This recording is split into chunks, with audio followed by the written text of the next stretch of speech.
أهلا بكم. أسبانيا ضد فرنسا، قمة نارية في نصف نهائي كأس العالم 2026.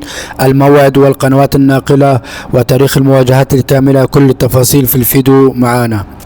ضرب منتخب أسبانيا موعدا ناريا مع منتخب فرنسا في نصف نهائي كأس العالم 2026، وتأهل منتخب فرنسا لنصف النهائي بفضل الفوز على المغرب بنتيجة 2-0، فيما تفوق منتخب أسبانيا على منتخب بلجيكا بالفوز بنتيجة 2-1 في ربع النهائي.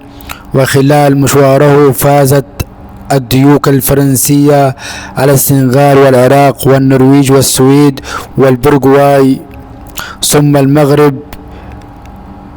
للوصول للمربع الذهبي للمرة الثالثة على التوالي، فيما حقق المنتخب الأسباني الفوز على السعودية وكاب فيردي والنمسا والبرتغال للوصول للمربع الذهبي للمرة الأولى منذ 2010 عندما حققوا لقبهم الوحيد. موعد المباراة والقنوات الناقلة: تقام المباراة يوم الثلاثاء 14 يوليو 2026. ستنطلق صفارة البداية في الساعة 10 مساء بتوقيت القاهرة ومكة المكرمة، وستقام المباراة على ملعب ديلاس الذي يتسع 80,000 مشجع، وتذاع المباراة عبر قنوات بي إن سبورت ماكس 1 و 2 و 3 و 4. تاريخ المواجهات: التقى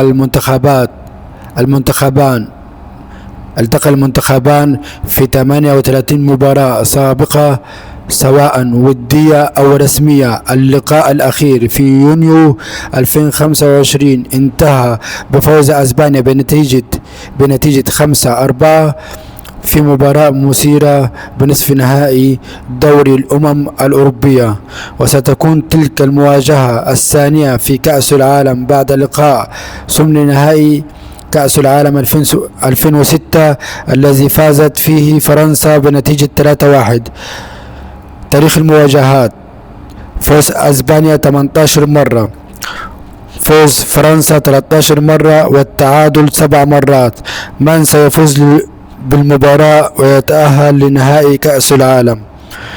اكتبوا لي توقعاتكم في التعليقات، ولا تنسوا الاشتراك في القناة وتفعيل زر الجرس، ودوسوا لايك على الفيديو وشيروا الفيديو ليصلكم كل جديد، وشكرا لكم.